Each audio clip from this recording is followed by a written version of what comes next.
Welcome to another episode of the brand called You, a podcast and podcast show that bring you leadership lessons, knowledge, experience, and wisdom from thousands of successful individuals from around the world. I'm your host, Ashutosh Garg, and today I'm delighted to welcome a very senior and respected corporate leader from the world of human resources and an author from Fort Worth, Texas, USA, Dr. Erin Wilson. Erin, welcome to the show. Thank you so much. I could not be more excited to be here with you. Thank you so much. Erin is the Chief Executive Officer and Principal Consultant from Design Ideal Consulting. She's also an author. She's the co-author of a book titled Strategic Rest in Leadership, and we will be talking about her book today.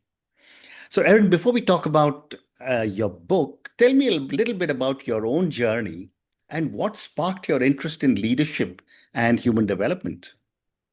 Absolutely. I absolutely love when people ask me that because the truth of the matter is that I honestly chased titles for years, Mhm. right? Like for me, I left college and really achieving was incredibly important to me Mm, until I realized that I was called to impact people, mm, right?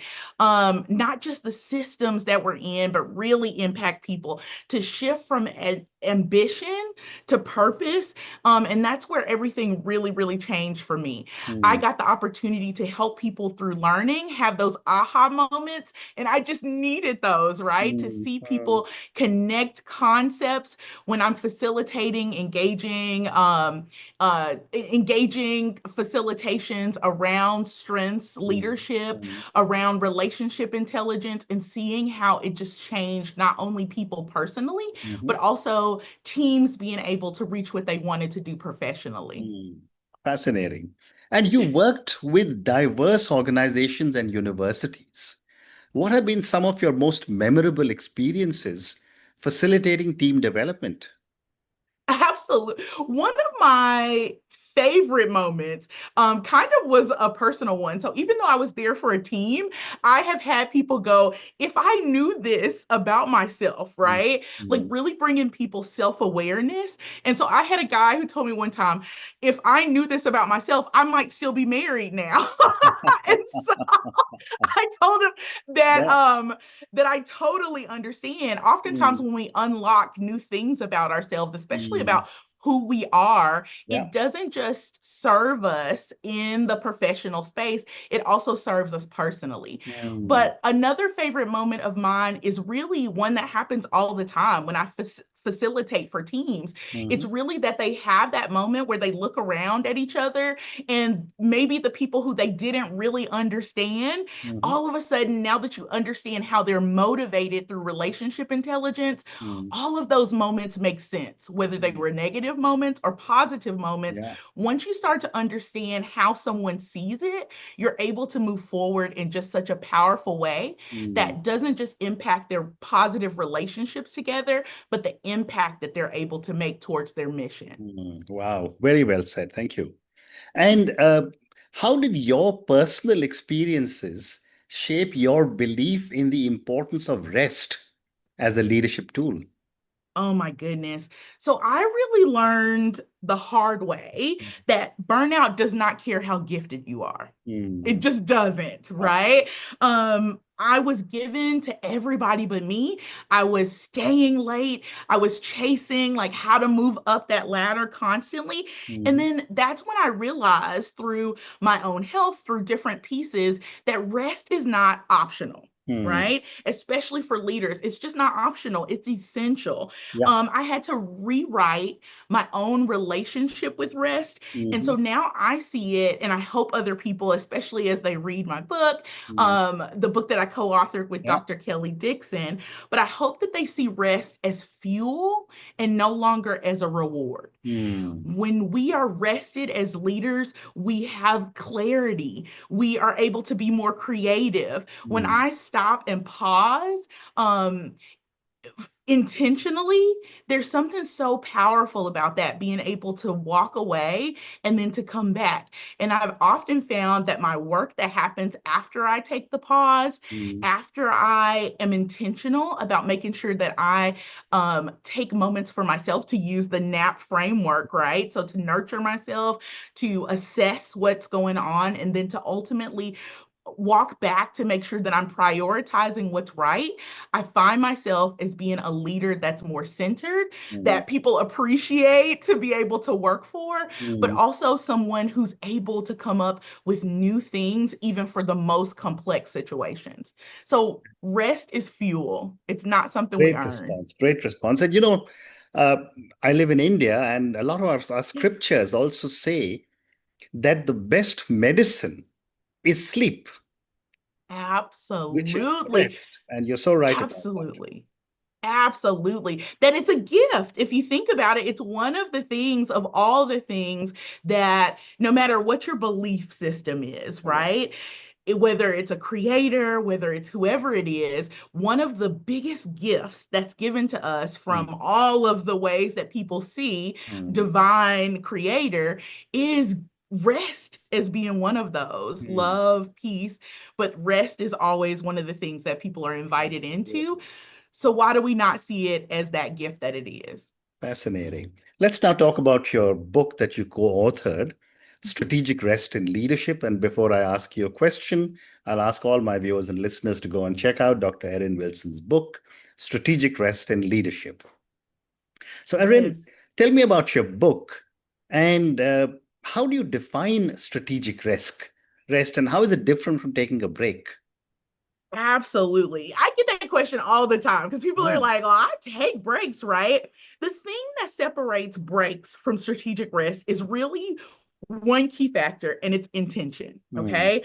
So mm, it's not just about pausing. It's truly about making sure that you're reflecting, mhm, that you're resetting, that you're reconnecting so that you're able to lead with clarity and then also with energy, mm, right?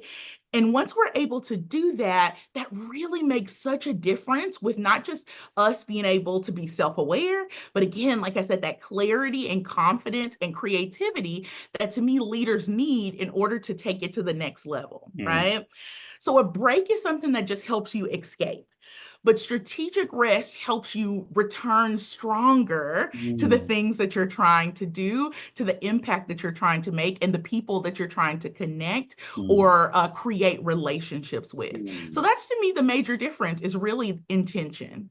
Well said. And why do you believe rest is often undervalued in today's leadership culture? Yes, for some reason, and I don't know where this came from, and I'll Mm, have to like really in my readings and in my studying of rest, it's just kind of like it feels like it popped out of nowhere, but people always kind of glorify exhaustion, mhm. especially now. We've been taught that hustle or really working hard equals Yeah. value. If Mm, you're not someone who doesn't work hard, then you're not valuable, mm, right? But what I started to find is that tired leaders, they just don't build thriving teams. Leaders that don't take a moment to check in with their teams about how they're doing around rest mm. and not just the KPIs, not just the things that they're Yeah, trying yeah. to accomplish, Mm, often find that they have burnt out teams, people mm, who don't want to be there. And ultimately, we actually spend a lot of time at work for the folks who go and do very traditional jobs. We spend yeah, more time with our boss yeah, than we really do the people that we have at home.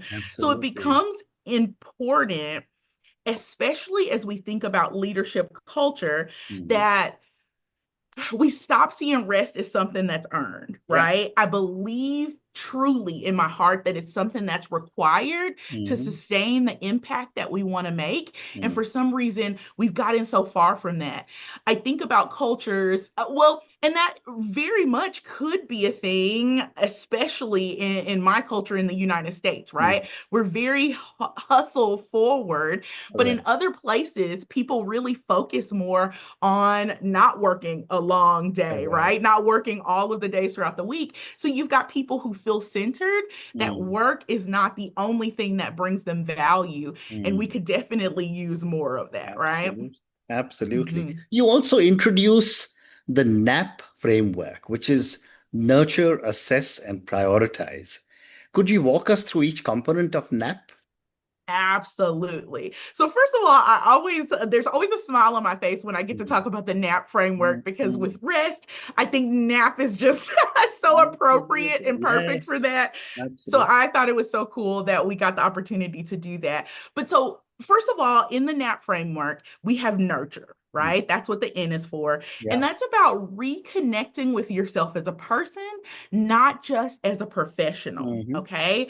So it has different aspects. Number one, how are you taking care of yourself? Hmm. Oftentimes, when people think about rest specifically, they think about sleep. And Mm. yes, sleep is a great way in order for us to feel rested, but it's Mm. not the only way to feel rested. Yeah. When you take time out of your day to connect with someone, especially if Mm. you're someone who's motivated by people, you can literally come back from the conversation feeling rested. Correct. When you learn something new, you can Mm. come back to that conversation or come back to something else feeling rested. Mm. I recently took a DJing class, like actually learning how to spin, and Hmm. I was kind of tired before I started the class, Mm. but it reinvigorated me around the opportunity to be able to learn. So Interesting. nurture is not just about that rest piece, but it's about how you're personally pouring into yourself so Mm. you actually have something to give when you're needing to lead, when you're needing Mm. to be the good friend, the Mm. good family member, the parent that Mm. you are, right? So, assess is about noticing your patterns and really looking for those ways that you're leaking energy. Mm. That energy leak, right? How are people grabbing energy? How are the things grabbing energy from Mm. you? And really looking to move into the next step, which is that prioritize. So P is Mm. for prioritize, and that's how you intentionally decide what matters truly right now to you, Mm. and Mm. then shuffle in order to make sure you're doing what needs to be done. Mm. Um, and that's really the NAP framework. So Mm. it's a consistent cycle that you're always doing, sometimes more often than not. Mm. Not necessarily more often than not, but sometimes every few seconds of the day, you're having to continue to look and see how to reprioritize, how to use the NAP framework. But it's an important framework for leaders, especially as they're looking again to Mm. shift that thought process from not just rest being a reward or something that we earn, but Mm. really the fuel we use to take ourselves to the next level. Fascinating. And how does the NAP framework support both short-term recovery and long-term sustainability? Well, as you think about short term, right? Short term, it really helps leaders recalibrate before they start to spiral. Mm. Right? How many people do you see that just keep going, keep going, keep going? They go, oh, next weekend I'm going to, or I'm waiting to the next vacation to do Mm. that. And then the next vacation, the next time off never comes. And then we're leading from a place of burnout and rest, Yeah. right? So Mm. it's important as you think about the short term that you think about how it helps you not spiral into that unrested person, okay? Mm. And then as you think about it from the long-term perspective, it creates a rhythm and a resilience that helps you prevent burnout. Mm. Once you become that leader that really starts to focus on how to put strategic rest, how to practice strategic rest all the time, right? To become a practitioner of it, you stop having those moments, especially more frequently as you begin, that feel like, oh my goodness, when am I going to get a moment to myself? When am I going to do this? Mm. Because you start to strategically place those moments throughout the day, Mhm. throughout your week, and ways in order for you to consistently feel rested throughout the work and the time that you spend. Well said. Great response. So, Erin, tell me, how can leaders overcome guilt associated with taking rest, especially in high performance cultures?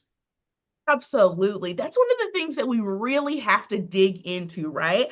What I have found is that guilt really thrives in Mm. cultures that confuse worth with productivity, Mm. right?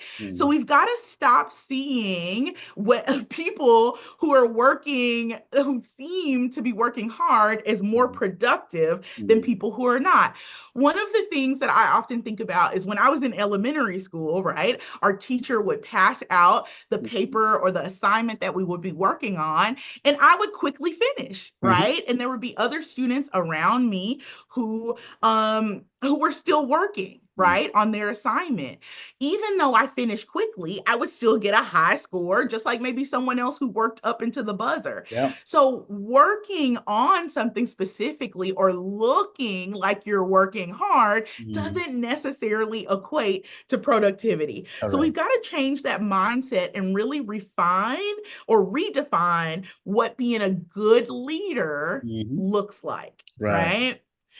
Rest, I like to say that rest is not selfish. Hmm. Oftentimes we can feel that way, Yeah. but rest is not selfish, it's Hmm. responsible. Hmm. Um, as leaders, we have to understand that our team does not need your exhaustion. Hmm. They don't need someone who comes in Correct. uncentered, who's Hmm. not there, who doesn't have the clarity and the capacity.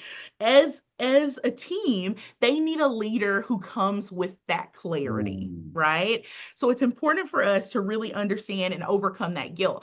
To me, oftentimes I tell my clients, executive coaching clients, I tell people that I work with that the guilt should not come at all Hmm. from taking the rest. It should come from showing up to spaces not feeling rested, Hmm. right? Yeah. If you're going to attach guilt to something, Hmm. feel guilty about not taking care of yourself and then Correct. showing up to spaces Hmm. in a less wonderful capacity than you could. Well said.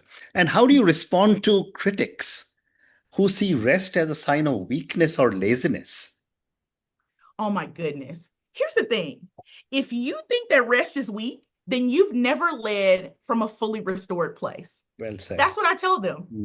Then you have not experienced what it feels like to be a leader who practices strategic rest. The Hmm. strongest leaders that I know pause on purpose. Hmm. And that was one of the most powerful things as I continued to move up in the work that I did in multiple industries. The Hmm. best leaders that I had were Hmm. people who paused. They took Correct. vacations. They Hmm. trusted us, people who worked for them as experts in the work that they did. So Hmm. they weren't overwhelmed constantly with what's happening. They didn't constantly stand over our shoulders. They believed that we would be able to do. They were able to leave knowing that they had prepared us for anything that we might need. And Hmm. so those leaders not only were better for themselves, they were better for us, Hmm. right? So I say to critics that rest doesn't make you soft, it Hmm. makes you sustainable. Right. Well said. Well said. And Erin, what role does emotional intelligence play in recognizing when rest is needed?